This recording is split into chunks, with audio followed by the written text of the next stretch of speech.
Welcome to my channel. Jangan lupa subscribe, like, dan komen. Happy watching. Gelora hasrat sang dosen bab 4. Bayangan seorang pria jantan. Yang paling membuat Lara kesal adalah setumpuk tugas dari dosen-dosen menyebalkan yang belum ia selesaikan di 3 hari. Ketika ia absen gara-gara terjerat malam panas bersama Sean. Dan lagi, dengan tambahan tugas dari dosen paling menyebalkan itu, si pelaku yang sudah bermalam dengannya, Sean Zakari. "Sialan kamu, Sean," teriaknya di depan tugas mapel dari dosen itu. "Gue!" Lara bergegas menuju kamar mandi. Perutnya terasa mual tiba-tiba. Dan tanpa pikir panjang, ia langsung memuntahkan isi perutnya ke wastafel. Kepalanya berdenyut. Pikirannya bercampur aduk antara stres karena tugas dan kejadian di lift 3 hari yang lalu. Setelah membersihkan diri, Lara menatap bayangannya di cermin. Wajahnya terlihat pucat. Lingkar hitam di bawah matanya semakin jelas. "Apa-apaan ini?" gumamnya lemah. Mencoba memahami apa yang sedang terjadi pada tubuhnya. Dia kembali ke meja belajar dan memandang setumpuk tugas yang seakan mengejeknya. Di puncak tumpukan itu, tugas dari Sean Zakari terlihat paling mencolok dengan catatan tangannya yang rapi, namun penuh tekanan. Dikumpulkan tepat waktu ya, tidak ada alasan apapun itu. Lara menengus kesal. "Kamu kira aku robot, hah?" Rututnya sambil meremas-remas rambutnya sendiri. Namun, rasa mual kembali menyerang. Ia terduduk di lantai, mencoba menarik nafas dalam-dalam. "Kenapa akhir-akhir ini aku jadi seperti ini?" pikirnya. Karena tak tahan lagi, akhirnya Lara merebahkan dirinya di atas ranjang kasur. Saking peningnya kepalanya, ia tertidur tanpa sempat memikirkan tugas-tugas yang menumpuk. Lemas banget. Lara ingin sekali membuka matanya dan bangun dari ranjang kasur. Begitu merasa tidurnya sudah lama. Namun tubuhnya tak bisa diajak kompromi. Alhasil, ia kembali tertidur. Helaan nafas berat menguar begitu memegang kening Lara yang panas. Ia segera menaruh termometer di antara mulutnya untuk memastikan suhu tubuh wanitanya. 3 menit kemudian, termometer berbunyi, dan angka di layar membuat pria itu menatap kosong. 38,5 derajat. Dia demam, gumamnya pelan. Langkah pria itu menuju dapur untuk mengambil baskom kecil dan kain untuk mengompres kening Lara. Setelah itu, ia kembali ke kamar dengan langkah cepat, namun hati-hati, seperti takut mengusik tidur wanitanya. Saat ia mendekat, nafas Lara terdengar berat. Dadanya naik turun tidak teratur.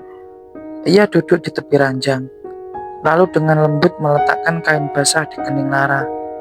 Wajahnya tampak tenang meski tubuhnya diliputi kegelisahan. "My little Daisy, kamu ini cari penyakit saja," gumamnya pelan. Senyuman tipis tersungging di bibirnya. Selepas mengompres kening Lara, ia kembali beranjak menuju dapur. Ingin membuat bubur untuk wanitanya. Setelah selesai, ia menuangkan bubur hangat itu ke dalam mangkuk. Menambahkan sedikit kecap asin dan potongan kecil daun bawang untuk aromatik. Dengan hati-hati, ia membawa mangkuk tersebut ke kamar, meletakkannya di meja samping ranjang. "Sweetheart, wake up," bisiknya. Lara menggeliat. Ia sempat membuka matanya sedikit dan nampak melihat sosok pria bertubuh tegap berdiri di dekat ranjangnya. Namun tubuhnya terlalu lemas untuk benar-benar mengenali siapa sosok itu. Mata Lara kembali terpejam sebelum ia sempat berkata apa-apa. Tenggelam lagi dalam tidurnya. Pria itu menghela nafas, menatap Lara dengan pandangan khawatir. Ia duduk di kursi dekat ranjang, mengamati wajah Lara yang pucat. Wajah wanita itu tampak lelah, namun tetap menyimpan pesona yang sulit ia abaikan. "Kamu harus tetap makan." Ia membantu Lara merebahkan tubuhnya dengan posisi sedikit lebih duduk, lalu menyuapi bubur itu pelan-pelan. "Sweetheart, isi dulu perutmu biar kamu cepat pulih." Meski mata Lara setengah tertutup, ia merasakan sendok bubur yang sangat menyentuh bibirnya. Tanpa sadar, ia membuka mulut perlahan, menelan suapan itu dengan tenaga yang tersisa. Lara mengerang pelan, tubuhnya masih terasa berat. "Siapa kamu?" tanyanya nyaris tak terdengar. Namun pria itu hanya tersenyum samar, tanpa menjawab. Ia menyuapkan bubur lagi, memastikan Lara makan cukup untuk mengembalikan energinya. "Satu suapan lagi," katanya sambil mendekatkan sendok. Lara menurut tanpa banyak bicara. Pikirannya masih terlalu kabur untuk menyusun pertanyaan atau menolak. Setelah beberapa suapan, pria itu berhenti, meletakkan mangkuk di meja samping. "Istirahat lagi, sweetheart," ujarnya sambil membantu Lara kembali merebahkan tubuhnya dengan nyaman. Ia merapikan selimut yang membungkus tubuh Lara, memastikan wanita itu tetap hangat. Sebelum meninggalkan kamar, pria itu menatap Lara sekali lagi. Namun, ia hanya menarik nafas panjang, membalikan badan dan hendak berjalan keluar tanpa suara, membiarkan Lara kembali tenggelam dalam tidurnya.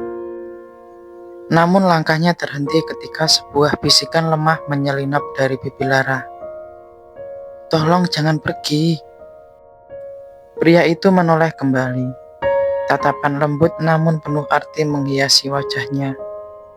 Ia tersenyum tipis, mengurungkan niat untuk pergi, dan kembali duduk di sisi ranjang. Dengan hati-hati, ia meraih tangan Lara yang terkuai lemas, menggenggamnya dengan hangat. "Tenang saja, saya di sini," bisiknya menenangkan. Lara tak mengerti apakah ia tengah bermimpi atau tidak. Namun ia merasa tengah diperhatikan. Samar-samar ia melihat sosok pria bertubuh tegap, jangkung dan berotot tampak merawatnya. Ia juga mendengar suara baritonnya yang terdengar seksi menyapa indera telinganya. "Tolong jangan pergi," gumamnya sekali lagi tanpa sadar. Ia merasakan sentuhan hangat di pipinya.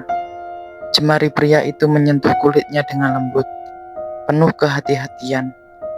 Sebuah sentuhan singkat di keningnya lembut dan penuh perhatian, membuat dadanya terasa hangat di tengah demam yang menyelimutinya. "Dingin," lirih Lara. Nyaris tak terdengar kala tubuhnya menggigil hebat. Nafasnya terdengar tersenggal, dan kulitnya yang pucat semakin membuat pria itu merasa khawatir. Pria itu tampak ragu sejenak. Aslinya bertaut, tapi ia tahu ini bukan saatnya untuk membiarkan perasaan tak tentu menguasainya. Keadaan Lara membutuhkan tindakan cepat. Setelah memastikan pintu kamar terkunci, ia melepaskan pakaiannya hingga hanya tersisa boxer. Lalu dengan penuh kehati-hatian membuka pakaian Lara, menyisakan lapisan terakhir yang cukup untuk menjaga privasinya.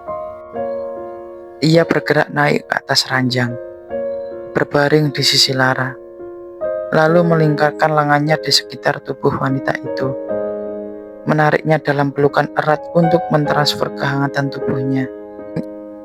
"Maafkan saya," gumamnya pelan, sambil menutup matanya sejenak, merasakan tubuh Lara yang terasa panas menggigil di pelukannya. Begitulah jika sedang demam, dan ia tak ingin perempuannya menderita sendirian.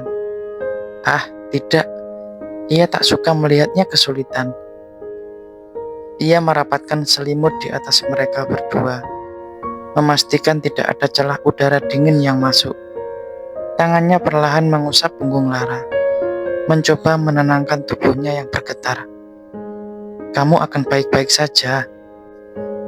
Lara terbangun dengan tubuh yang sudah tidak lagi demam. Meskipun rasa lemas masih menyelimuti, ia mengerjapkan matanya, menyesuaikan diri dengan cahaya pagi yang menerobos masuk melalui tirai teras jendela. Kepalanya terasa ringan, namun ada sesuatu yang mengganjal di pikirannya. Ia duduk perlahan di atas ranjang, mencoba mengingat kembali apa yang terjadi semalam. Perasaan hangat dan perhatian yang ia rasakan begitu nyata, seolah ada seseorang yang menjaganya dengan penuh kasih sayang. Mimpi kali aku ya, gumamnya sambil menggelengkan kepala, mencoba menepis pikirannya sendiri. Lara memandang sekeliling kamar dengan tatapan penuh tanya. Tapi semalam kok berasa nyata ya? Kalau bukan mimpi, siapa yang ada di sini semalam? Bisiknya pelan. Aku halusinasi kali. Persetan deh. Ia menghela nafas panjang, lalu meraih ponselnya di meja samping untuk memeriksa waktu. Namun, sebelum ia sempat membuka layar, aroma samar dari parfum maskulin yang tak asing tercium dari selimutnya. Lara menghentikan gerakannya. Jantungnya berdetak lebih cepat. Jadi, ini bukan mimpi? Tanyanya pada dirinya sendiri. Kali ini dengan nada yang lebih bimbang bercampur syok. Lara segera turun dari ranjang untuk memeriksa dan memastikan sekitarannya. Namun, ia tak mendapati tanda apa-apa. Bahkan bubur yang sempat ia rasakan semalam tak ada bekasnya di dapur. Perabotannya pun tertata rapi seperti biasa. Fik, ini aku halusinasi gara-gara diganggu tetangga sebelah. Si dosen mesum itu. Lara menggerutu sambil mengacak-acak rambutnya yang kusut. Bersambung. Tunggu bab selanjutnya ya.